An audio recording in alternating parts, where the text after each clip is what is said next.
Alrighty guys, welcome back to Star Wars Review. Today I'm reviewing Star Wars A New Legacy, which was a one-shot comic from Marvel, which released January 29th, 2025, and had 3 stories. The Grand Imperial Jubilee, written by Charles Soule with art by Raymond Rosanis. For the Love of the Empire, written by Jason Aaron with art by Leonard Kirk. And Rogue's Gambit, written by Kieran Gillen with art by Salva Espin, which the one-shot celebrates the 10th anniversary of Marvel doing Star Wars comics again, which Aaron, Gillen, and Soule have all written on the main flagship Star Wars series, and these 3 short stories focus on characters created in the last 10 years in the comics, along with also characters from the original Marvel Star Wars comic series from the 70s and 80s. But I thought it was a fun one-shot. Soule's story is pretty much a full-length or a full-issue length story, where Aaron and Gillen's stories are a lot shorter. A lot like sometimes in an issue they'll have a little add-on story that's a couple pages long. Their stories felt more like that, where Soule's was a full 20-some page story. But to just dive into them, starting with Soule's story, The Grand Imperial Jubilee, which it focuses on this Imperial Jubilee on Alderaan, which it's to celebrate the 13th anniversary of Palpatine becoming Emperor. So I guess really just the birth of the Empire. But we see Dr. Aphra and Sana Starros are there to steal this artifact or art piece, what's on display there, and then maybe even snatch a couple other things while they're there. But unbeknownst to them, Valance and Rick Dole are there also to capture a bounty on Aphra.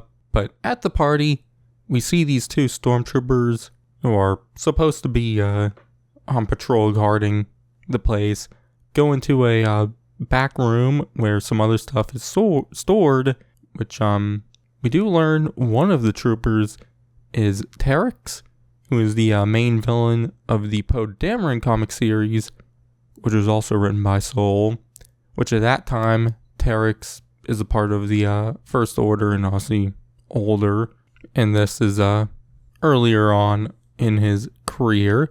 But the other stormtrooper is named Bile or Bill, or I don't know, I'll say Bill.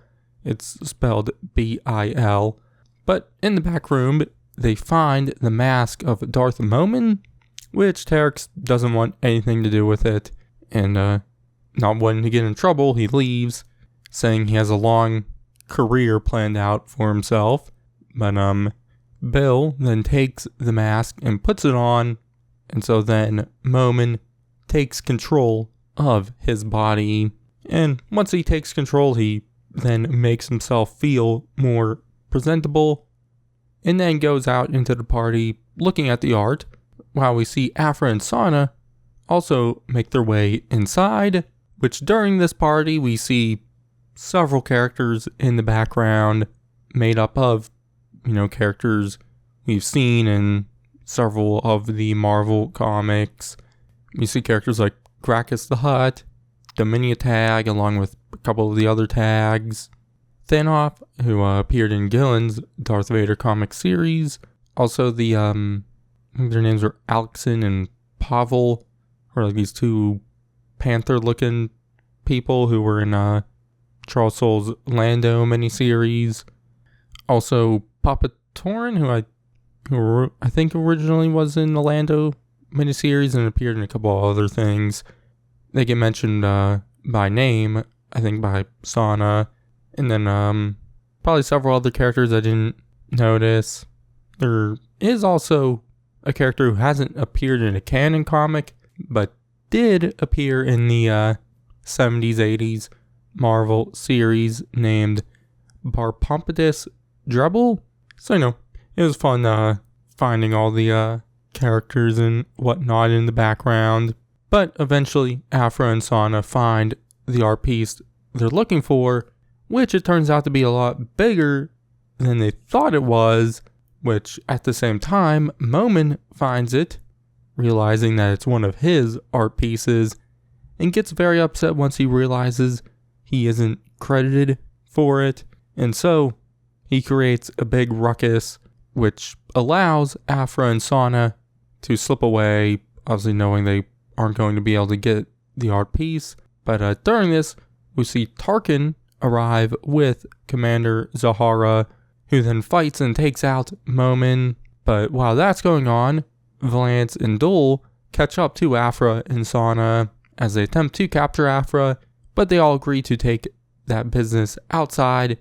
And once they do, Afra agrees to let them take her, and she goes to shake Valance's hand, but she then shocks him with what she later calls a data bomb, and Sana then takes care of Dul, and so they get away, as Afra reveals that they didn't come away empty-handed, as she stole this key thingy, as she then asks Sana if she wants to go find out what it opens, which that's where this story ends, which I thought was a fun story. Obviously it is filled a lot with fan service and a lot of references, but that's kind of the point of it. And like I said, I thought it was a lot of fun finding the characters in the background, but I also found the stuff of Afra and Sana and then Momin to be also just a lot of fun. So, really enjoyed the story.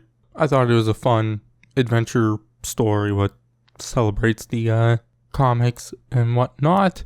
But then Aaron's story was the second one, titled For the Love of the Empire, and it follows Scar Squadron.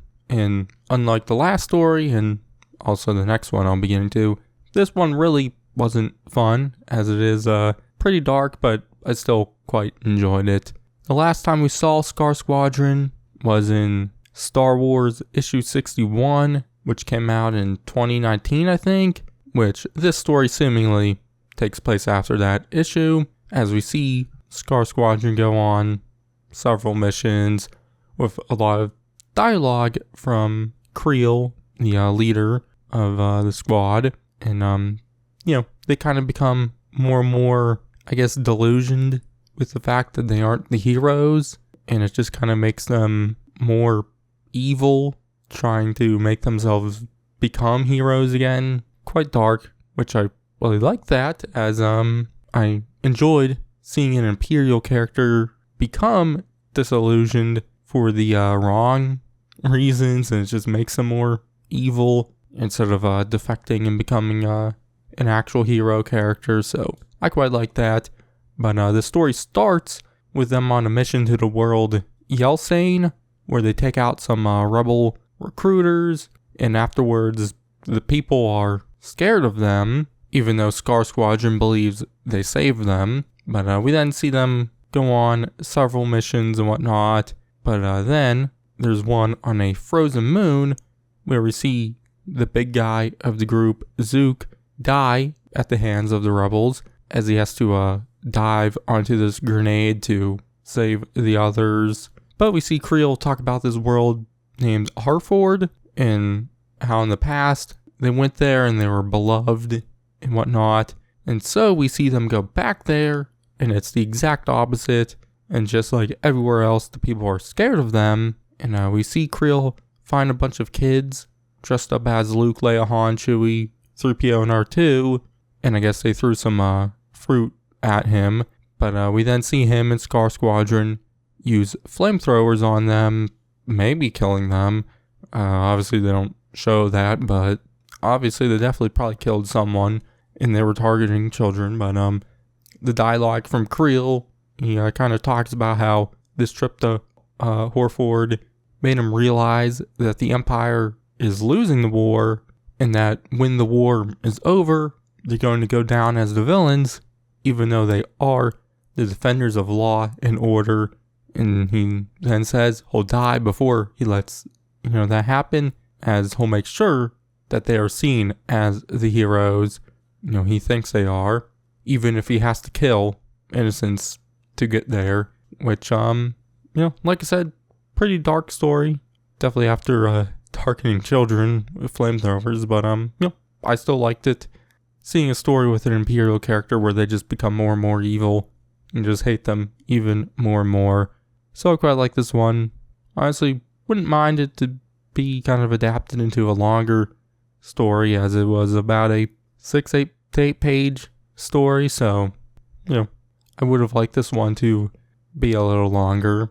But finally, Gillen's story, titled Rogue's Gambit, was another fun one, which takes place before the events of the Vader Down crossover series, which in this story we see 000 and BT1 playing the Jarek with Chrysanthemum, which I thought was a fun riff on the scene from A New Hope, where C-3PO and R2-D2 are playing against Chewie, but obviously these are the more evil versions of those characters, because in the scene from A New Hope, 3PO tells R2 to give up against Chewie, where in this scene, 000 tells Chrysanthemum to give up against BT1, which then leads to a big fight between the Wookiee and the droids, as they kind of wreck the place, and obviously BT1 and 000 use all their weapons on Chrysanthemum and whatnot. Thought it was a lot of, very funny story, but Afra realizes what's going on and then calls up Vader for assistance, which, he shows up and is like, what the fuck are you doing? And tells him to stop fucking around. But at the very end, Chrysanthemum challenges the droids to a rematch, which 000 says, no, let's stick to murdering. It's safer. Which I thought was a funny line to end it. And, I thought this was a funny little short. Though I would have liked to get something more out of Gillen, as I don't think he's written anything Star Wars since his since he finished writing on the main flagship Star Wars series in 2019. So, I would like to see him write more Star Wars comics, but I still thought this story was, a lot of fun and whatnot. Anyways, all in all, I thought it was a fun, solid one-shot, which celebrated, the last 10 years of Star Wars comics, but also just the 70s, 80s Marvel series also, which usually the one-shots would have like multiple different stories in them. I kind of always end up not liking them that much, but I actually like this one, so obviously it helps that has some of the Gillen and Soule are probably my two favorite writers from the Marvel comics era, but that obviously helps. But I enjoyed this one, thought it was a lot of fun. My grade's going to be a B+, so yeah, soon there will be several new ongoing Marvel comics starting up. In fact, next week, Charles Soule has a new series, Legacy of Vader, which will be starting up, which I'm very excited for that one. And then there will be Jedi Knights, and then a new flagship Star Wars series. So I'll eventually do reviews on those when those come out. But in the meantime, check out all my other comic reviews I've done and everything else I do about it in Star Wars Review, and I'll catch you guys in the next one.